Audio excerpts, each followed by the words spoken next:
Hello friends, நம்ம தளபதியோட code படத்துல இருந்து இன்னைக்கு 4th சிங்கிள் 6 PM ரிலீஸ் ஆக போகுது அப்படிங்கிறது நம்ம எல்லாத்துக்குமே தெரிஞ்ச ஒரு விஷயம் தான். இதை பத்தின செம்மையான நியூஸ்லாம் இப்போ சோசியல் மீடியாவில் போயிட்டு இருக்கு. அது என்ன அப்படிங்கிறத இந்த வீடியோவில் டீட்டெயிலாக பார்க்கலாம். ஆல்ரெடி பார்த்தீங்கன்னா இந்த கோட் படத்தில் 3 பாடல்களை ரிலீஸ் பண்ணிட்டாங்க. அந்த ஒரு பாடலுக்கு அப்புறம் இந்த 4th சிங்கிள் இன்னைக்கு ரிலீஸ் ஆகுது. அதை தொடர்ந்து பார்த்தீங்கன்னா இந்த படத்தோட ப்ரொமோஷன் வேலையெல்லாம் நம்ம வெங்கட் பிரபு சார் ஸ்டார்ட் பண்ணிட்டாரு அப்படிங்கிறது நம்ம எல்லாத்துக்குமே தெரிஞ்ச ஒரு விஷயம் தான். இந்த சாங்கோட டைட்டில் பற்றி பார்த்தோம்னா மட்டை அப்படிங்கிற மாதிரி வச்சிருக்காங்க. இன்னைக்கு ஒரு ஸ்பெஷலான டே அப்படின்னே சொல்லலாங்க. ஏன் அப்படின்னு பார்த்தோம்னா யுவன் சாரோட பர்த்டே ஸ்பெஷலாக இந்த 4th சிங்கிளை ரிலீஸ் பண்ணுறாங்க. இந்த 4th சிங்கிளில் கொஞ்ச நேரத்துக்கு முன்னாடி பார்த்தீங்கன்னா ஏஜிஎஸ் தரப்புலேருந்து ஒரு போஸ்டரை ரிலீஸ் பண்ணாங்க.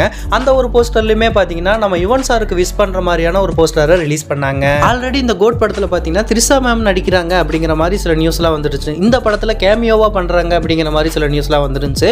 ஆனால் இப்போ பார்த்தீங்கன்னா இந்த படத்தில் கேமியோலாம் இல்லை, ஒரு பாடலுக்கு மட்டும் அவங்க கேமியோ பண்ணுறாங்க அப்படிங்கிற மாதிரி ஒரு நியூஸ் பார்த்தீங்கன்னா இப்போ சோசியல் மீடியாவில் செம்ம வைரல் அப்படின்னு தான் சொல்லி ஆகணும். இப்போ வரைக்குமே இந்த 4th சிங்கிளோட ப்ரோமோ வீடியோ ரிலீஸ் ஆகலை அப்படின்னு தான் சொல்லி ஆகணும். சோசியல் மீடியா ஃபுல்லாக ஒரு டாக் போயிட்டு இருக்கு. அது என்ன அப்படின்னு பார்த்தோம்னா இந்த ஒரு சாங்கை அனிருத் அண்ட் ஸ்ருதிஹாசன் தான் பாடுறாங்க அப்படிங்கிற மாதிரி ஒரு நியூஸ் இப்போ சோசியல் மீடியாவில் செம்ம வைரல். ஓகே நண்பா, இன்னும் கொஞ்சம் நேரத்தில் இந்த 4th சிங்கிள் ரிலீஸ் ஆயிரும். இந்த 4th சிங்கிளை பற்றி நீங்கள் என்ன நினைக்கிறீங்க அப்படிங்கிறத கமெண்ட் பாக்ஸில் கமெண்ட் பண்ணுங்க. இந்த மாதிரியான அப்டேட்லாம் தெரிஞ்சுக்க நம்ம சேனலை லைக் ஷேர் சப்ஸ்கிரைப் பண்ணி சப்போர்ட் பண்ணுங்க.